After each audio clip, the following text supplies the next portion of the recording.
Hello, Sam again from Teach the World to Trade. Welcome to this fourth video in the series of little Start Here series I've done for YouTube. This video is about risk and kind of concepts of risk and what we define as risk really in trading, because trading is inherently all about risk. But a lot of people think risk is about the financial risk and the returns, risk versus returns, but there's more to risk in trading than just that.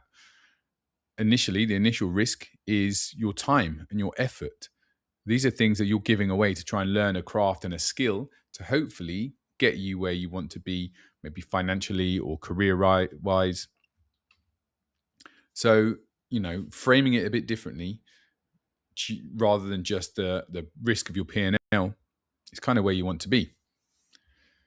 So it's reframing this time commitment, cognitive effort. There's the learning discomfort as well. It's very challenging. It's quite hard to succeed as a trader. So you've got to take that into account as well. The emotional exposure that you're going to come in under when you're taking on the markets. And then kind of risk of ego, being wrong and having to deal with being wrong, which you will be wrong as a trader. And you've got to take those lessons and take those hits and then kind of move on. And that's a risk in itself. There's not many jobs where you can continuously be wrong and lose money, right?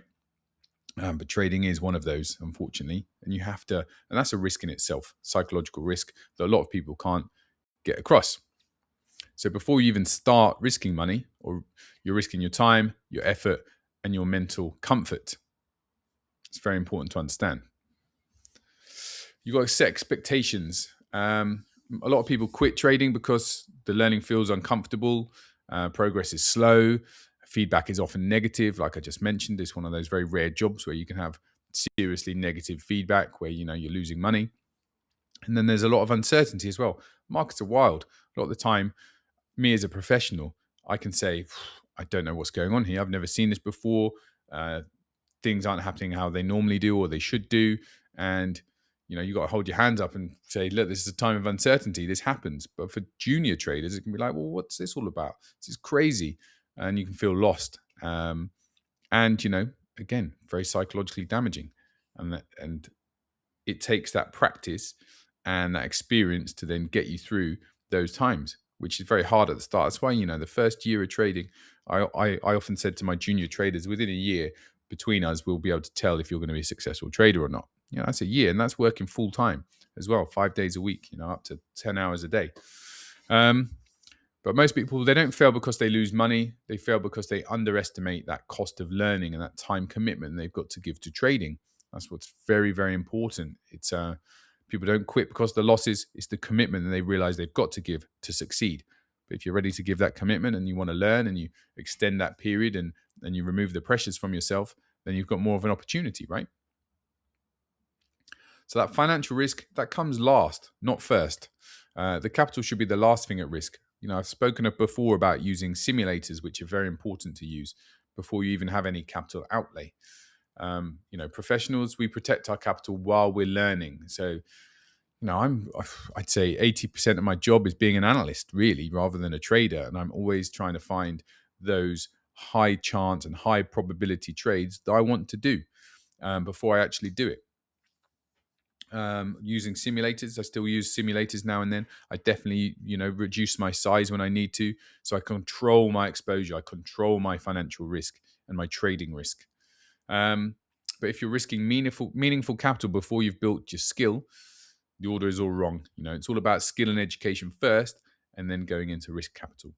And it's the disconnect that I'm trying to fill the void with, and the team at Teach the World to Trade, is get that education level a lot higher.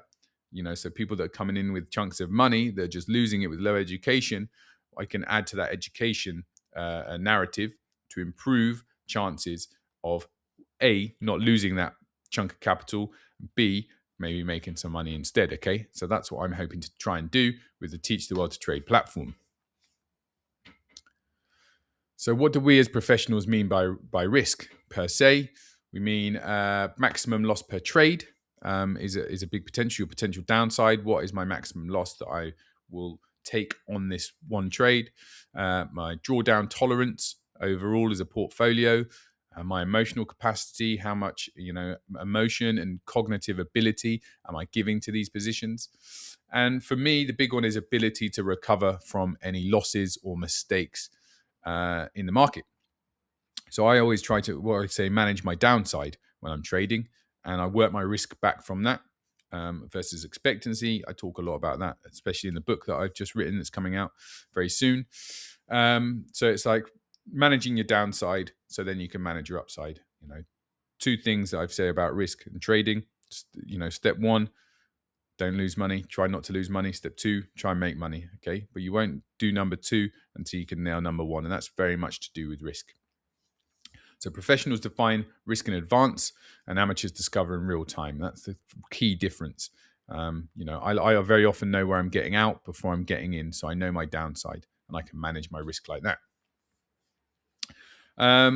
Focusing on returns and your upside too much without thinking about your downside increases that pressure on yourself, and it distorts decision making. For example, I don't look at my P&L all day. I'm process driven.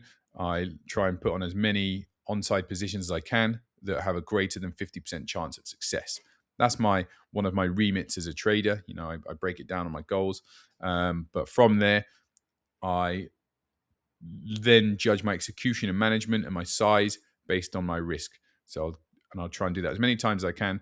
And with good process, I know I'll get good results. They'll follow up. But focusing on that number, I want to make £1 million, buy a Lambo, you're putting yourself under intense pressure for those two things.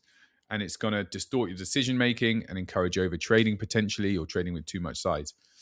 You can't control your returns and your upside, but you can control your risk. Okay, that's an important point to remember. Risk, I talk about having a relationship with risk. Your risk tolerance grows with experience. It's a discipline. It's where we go back to that discipline core trait that you need as a trader. Discipline is absolutely key, and it can be trained. And then from that discipline and that risk tolerance with experience, the confidence comes from surviving through losses and understanding that you will take losses as a trader, but as long as you know your downside and it's relatable to your upside and you're learning, that you will carry on and have a long trading career. So risk management, it's not a rule set, it's a skill that you earn through trading and understanding and running a clear process. Okay, it's just a short one on risk, because there'll be a lot more on risk as we go, and risk is weaved into all of your trading journey, and certainly all of my education pieces, and it's got a large chunk throughout my book, and it's even got its own large chapter about risk. There's a lot I could say about risk, but that's just a high level quick introduction, letting you know that risk is more than just your capital, that your X amount of pounds or dollars that you're putting down. It's a lot to do with your own time, energy, and emotional risk, which is you're going to figure it out really when you start trading. Okay, so trading becomes far more manageable when you stop chasing those returns and start respecting risk. Okay, so we're going to move on. I'm trying to help you respect the cost of learning before you pay for it financially. That's what I'm here to do. We teach the world to trade, and we're going to move on to our final video 5 in the Start Here playlist for this Teach the World to Trade channel. If you want to learn more, head over to teachtheworldtotrade.com, and we'll have a bunch of free trader resources there to help you on your trading journey. I hope this video has been helpful, and stay lucky as always.